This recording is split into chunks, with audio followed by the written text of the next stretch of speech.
तो पिछले एपिसोड में हमने देखा कि सुयांग युआनसेंग रेलम के एक पर्सन को बस अपने ऑरा प्रेशर से मार देता है, जो देखकर हैंगटियान और जाओपिंग के होश उड़ जाते हैं।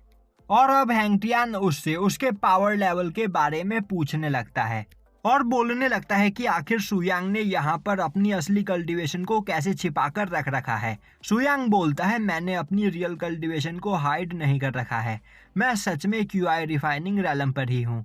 जो सुनकर सभी लोगों के होश उड़ जाते हैं। अब वहाँ पर जाओपिंग उस सी में बने टॉर्नेडो को देखकर परेशान हो जाता है और बोलने लगता है कि इस टॉर्नेडो को एक काफी पावरफुल बैरियर से प्रोटेक्ट किया गया है, तो हम ऐसे ही इसके अंदर नहीं जा सकते हैं। तभी हैंगटियान बोलता है, तुम क्या, मैं भी इस टॉर्नेडो के अंदर नहीं जा सकता हूँ, क्योंकि इसके अंदर काफी ज्यादा मात्रा में स्पिरिचुअल एनर्जी मौजूद है और मैं देख पा रहा हूँ कि यहाँ पर काफी ज्यादा मात्रा में स्पिरिचुअल बीस्ट मौजूद है जिनका सामना हम नहीं कर सकते हैं।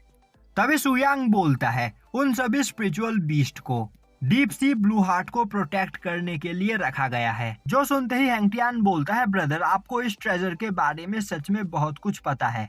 अब सुयांग उन सभी से बोलता है, तुम सभी लोग इस टॉर्नेडो से थोड़ा दूर हटकर खड़े हो जाओ, क्योंकि यहाँ पर अभी काफी बड़े बड़े एनर्जी ब्लास्ट होने वाले हैं जिससे तुम हर्ट हो सकते हो। मैं अभी थोड़ी देर में वापस आता हूँ। और यह बोलते हुए वह उस सी टॉर्नेडो के अंदर कूद जाता है। अब यह देखकर हैंगटियान बोलने लगता है, ब्रदर सुयांग सच में बहुत ही ज्यादा ब्रेव है, वह बिना कुछ सोचे समझे ही इस टॉर्नेडो के अंदर कूद गए। दूसरी ओर हमें युआनसेंग रेलम के उस पर्सन को दिखाया जाता है जो आइलैंड पर मौजूद सभी लोगों को मारने के बाद उस ट्रेजर को लेने के लिए यहाँ पर आया था। पर यहाँ पर उसे और उसके साथियों को कई सारे डेमोनिक फिश ने चारों ओर से घेर लिया होता है और वह लगातार उन तीनों पर अटैक किए चली जा रही होती है, जिससे वह सभी लोग बहुत ही ज्यादा परेशान हो जाते हैं, क्योंकि वह सभी डेमोनिक फिश युआनसेंग रेलम से ज्यादा पावरफुल होती है। और अब उस पर्सन का साथी बोलने लगता है, ब्रदर अगर हम थोड़ी देर और यहाँ पर रहे तो यह सभी डेमोनिक फिश हमें मारकर खा जाएंगी, तो हमें यहाँ से बाहर निकल जाना चाहिए। तभी वह पर्सन बोलता है, इतनी दूर आने के बाद अब मैं यहाँ से वापस नहीं लौट सकता हूँ, तो चाहे कुछ भी क्यों ना हो जाए मैं उस ट्रेजर को हासिल करके ही रहूंगा। तभी वह सभी स्पिरिचुअल फिश एक साथ उन तीनों पर अटैक करने के लिए आगे बढ़ती है, जो देखकर उन तीनों की हालत खराब हो जाती है और वह तीनों काफी ज्यादा डर जाते हैं। पर तभी वह सभी स्पिरिचुअल फिश उन तीनों को इग्नोर करते हुए सुयांग के सामने जाकर खड़ी हो जाती है, जो देखकर वह तीनों बोलने लगते हैं, यह पर्सन तो अभी बस क्यूआई रिफाइनिंग रेलम पर है, तो क्या यह डेमोनिक फिश उस पर अटैक नहीं करेंगी।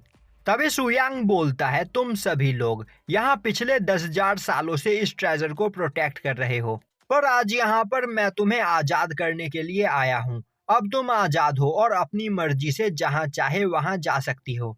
जो सुनते ही वह सभी डेमोनिक फिश काफी तेजी से वहाँ से चली जाती है, जो देखकर वह तीनों पर्सन काफी परेशान हो जाते हैं। तभी सुयांग काफी तेजी से उस सी टॉर्नेडो के पास पहुंचता है, जो देखते ही वह तीनों सुयांग की ओर आगे बढ़ने लगते हैं। तभी सुयांग एक काफी पावरफुल अटैक उस टॉर्नेडो के ऊपर करता है, जिससे वहां पर एक बहुत बड़ा ब्लास्ट होता है, जिस ब्लास्ट का एनर्जी प्रेशर सी से बाहर मौजूद क्विंसू और बाकी लोगों तक भी पहुंचता है। अब उस एनर्जी प्रेशर को देखते ही जाओपिंग सभी लोगों के चारों ओर एक बैरियर बना देता है, जिससे वह सभी लोग सेफ रहे। और तभी वह तीनों पर्सन उड़ते हुए वहां पर आकर गिरते हैं, जो सुयांग के एनर्जी प्रेशर से वहां पर मर चुके होते हैं, जिन्हें देखकर क्विंसू बोलती है, आखिर यह तीनों कहां से आकर गिरे।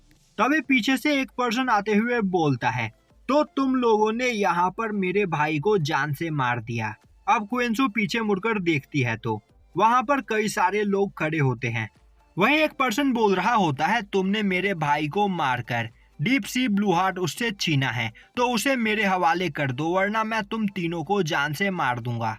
तभी हैंगटियान आगे बढ़ते हुए बोलता है, काफी देर से यहाँ पर मेरे हाथ में खुजली हो रही थी, तो फाइनली तुम लोगों को मारकर यह खुजली अपने आप ही मिट जाएगी, तो सामने आओ और मुझसे फाइट करो। और अब क्विंसू और जाओपिंग भी वहां पर फाइट करने के लिए तैयार हो जाते हैं।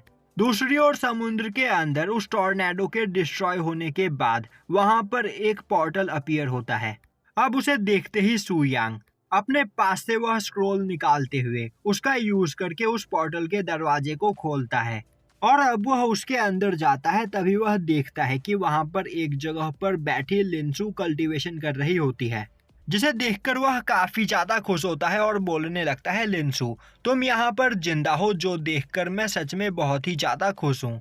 और अब वह लिंसू के पास जाकर जैसे ही उसकी बॉडी को टच करता है, लिंसू की बॉडी वहां पर वेपराइज हो जाती है।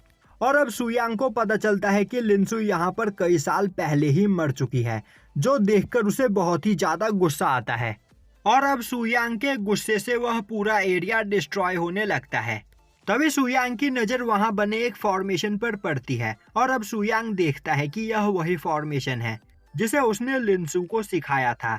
तभी उस फॉर्मेशन के अंदर से डीप सी ब्लू हार्ट निकलकर बाहर आता है और अब उसे देखकर सुयांग समझ जाता है कि आज से 10,000 साल पहले ही लिंसू ने डीप सी ब्लू हार्ट ढूंढ लिया था, पर किसी वजह से वह यहाँ पर मारी गई। पर मरने से पहले उसने इस फॉर्मेशन का यूज करते हुए डीप सी ब्लू हार्ट को यहाँ पर सेव कर दिया।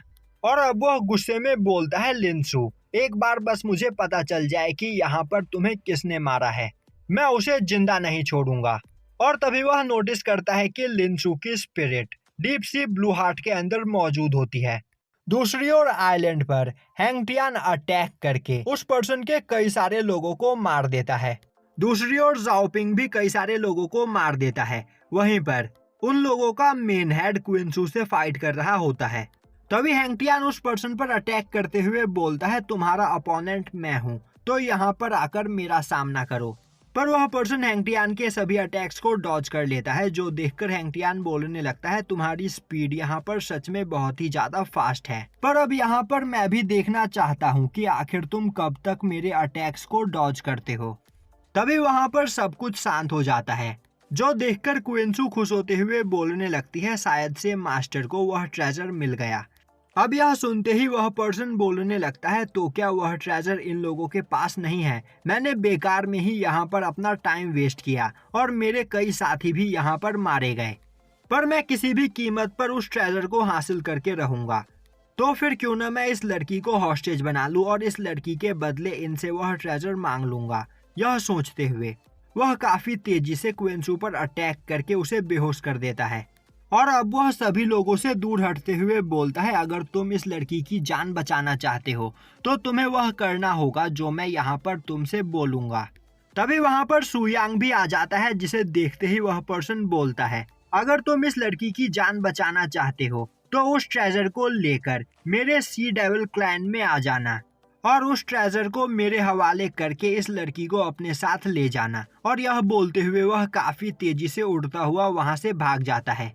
तभी हैंगटियान गुस्से में बोलता है, बेवकूफ तुम्हें क्या लग रहा है, तुम हमसे बचकर यहाँ से निकल सकते हो? ब्रदर सुयान, जल्दी से उस पर अटैक करके उसे मार दीजिए, वरना वह हमारे हाथों से निकल जाएगा। पर सुयांग चुपचाप वहाँ पर खड़ा होता है और अब वह पर्सन क्विंसू को लेकर वहाँ से दूर निकल जाता है, जो देखकर हैंगटियान बोलता है, ब्रदर आप उस पर्सन के पीछे क्यों नहीं जा रहे हो, आपको उसका पीछा करना चाहिए।